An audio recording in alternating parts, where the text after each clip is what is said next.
Bonjour à tous, dans cette nouvelle vidéo de Modèle F1, nous allons procéder à une ouverture de colis du marchand par internet chez Pacan. Nous allons y découvrir des objets relatifs à deux corps d'élite prestigieux, la Légion étrangère et les parachutistes. Nous nous retrouvons donc pour une ouverture de colis avec des pièces intéressantes qui évoquent les parachutistes et la Légion étrangère, qui évoquent aussi donc la force action rapide. Première pièce, un béret rouge de parachutiste qui a plusieurs particularités. Alors première chose, c'est un béret du premier RHP, premier régiment de hussards parachutistes. On reconnaît ces bérets à une particularité, c'est la présence du nœud hongrois rajouté sur le béret. Donc le nœud hongrois caractérise donc, c'est un signe qui caractérise les régiments de hussards. Les régiments de hussards avaient ça sur leur béret bleu, le nœud hongrois, et le seul régiment de hussards parachutistes, premier HP, l'avait rajouté sur le béret rouge. Le béret du premier régiment de hussards parachutistes complète fort à propos la vidéo sur la 11e division para, puisqu'il manquait effectivement le béret du RHP à hongroise que je ne possédais pas à l'époque. Donc là, on a un béret de 1979.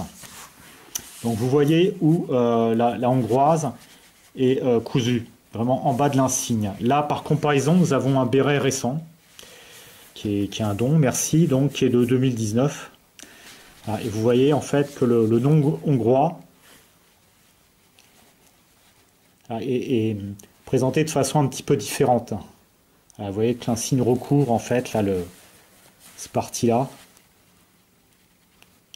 Là, vous voyez que la pièce de tissu sur laquelle est tissé le nom hongrois est vraiment cousue tout au bord du béret. Ce n'est pas le cas ici.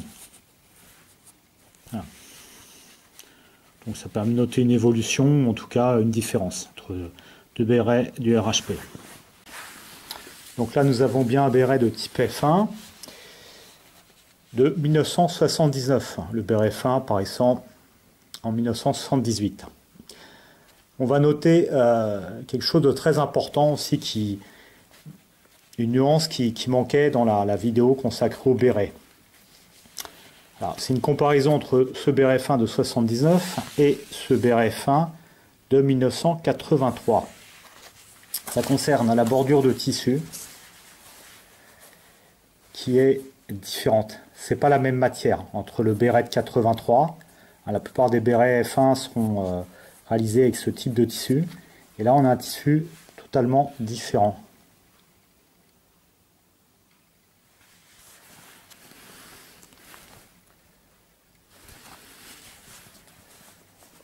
Donc ça noté, hein, c'est première version du béret F1.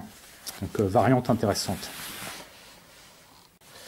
Autre point à prendre en compte, hein, quand on s'intéresse notamment au béret métro, c'est l'aspect de l'insigne, en fait, qui a noirci. Qui a noirci avec les années. C'est une chose qu'on constate. En comparaison, un insigne neuf, hein, qui restait bien au chaud. Là, ça n'a pas du tout le même aspect. Là, le fabricant de l'insigne, c'est Berodi.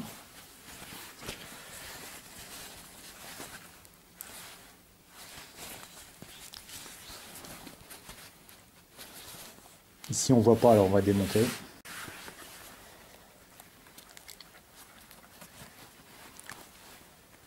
Voilà.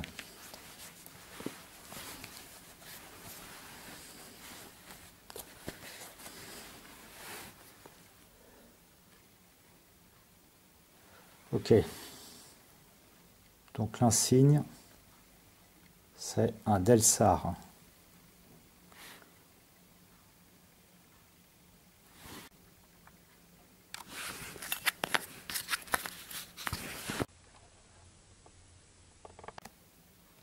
Allez, on a parlé des paras. Je propose qu'on passe un petit peu à la Légion avec cet insigne. Voilà, en parlant enfin de la Légion étrangère dans Modèle F1. On ne les avait pas oubliés. Hein. Donc là, c'est l'insigne du 2e REI, 2e régiment étranger d'infanterie.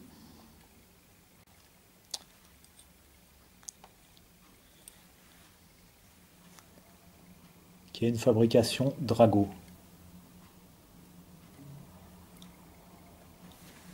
Deuxième régiment étranger d'infanterie, qui était intégré à la 6e DLB, 6e division légère blindée, qui elle-même faisait partie de la FAR, Force d'action rapide.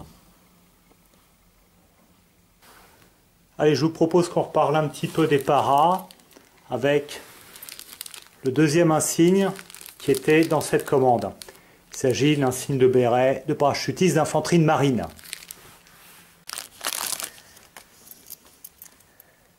Voilà notre insigne. Donc, le bras armé ailé sur fond d'encre d'or. Et nous avons affaire à un insigne Drago. Donc, insigne homologué G1535. L'insigne était intéressant pour moi, pourquoi? Parce que c'est cet insigne qui figure dans ce bouquin, Drago.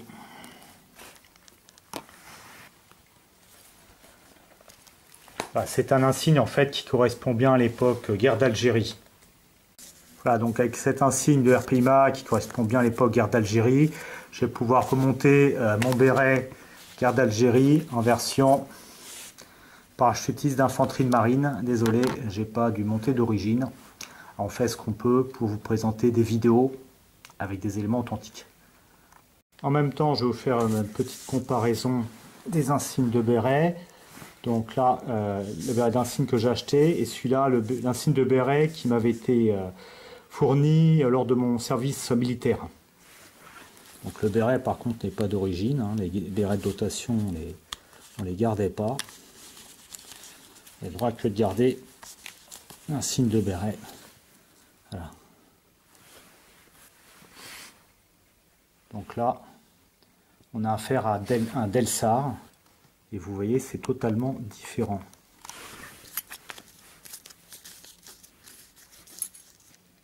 Donc là, à droite, l'insigne perçu lors de mon service militaire au début des années 90. Et là, donc l'insigne que je viens d'acheter auprès de chez Pacan, qui correspond donc à un insigne guerre d'Algérie. Et on repart avec de la Légion étrangère, avec ce béret. Béret de la Légion étrangère qui complétera à merveille notre vidéo sur le béret. Donc effectivement, béret de la Légion étrangère. Voilà, donc plusieurs choses à voir. C'est un béret fantoche, c'est-à-dire que ce n'est pas un béret officiel TTA, type F1, c'est ce qu'on va appeler un béret commando,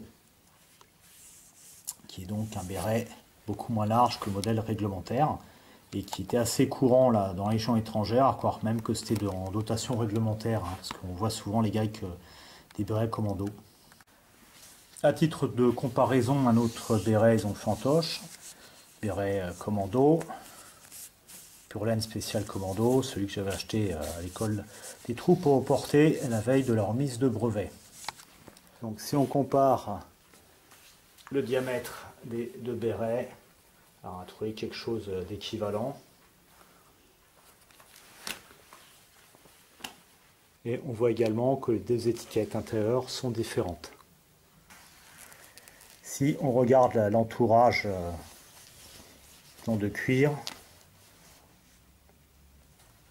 ainsi que la couture, là on voit des choses assez proches. En comparant là, le bandeau de basane de cuir, là on voit des petites différences entre les deux types de fabrication. Pareil, si on compare les œillets, on voit que c'est différent. Là, les œillets sont plus larges, le métal est traité différemment. Un petit mot sur l'insigne. L'insigne donc de béret de la Légion étrangère, qui était identique pour toutes les unités de la Légion étrangère, sauf le premier régiment étranger de cavalerie qui avait le même insigne mais argenté, et le deuxième REP qui avait l'insigne de parachutiste.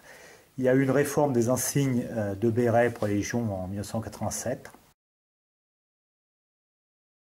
avec maintenant des insignes de béret spécifiques pour chaque régiment ou unité de la Légion étrangère. Donc là c'est l'ancien modèle d'insigne de béret de Légion, plus simple, et typique d'époque qui nous intéresse dans le modèle F1, bien sûr. Si vous avez aimé cette vidéo, n'hésitez pas à la liker et la partager.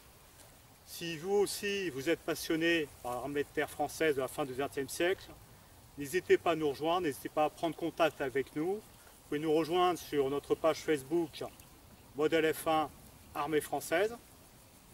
Vous pourrez ainsi partager vos propres documents, poser vos questions et discuter avec d'autres passionnés. Vous pourrez également découvrir des petites vidéos spécifiques à Facebook que vous ne trouverez pas sur YouTube.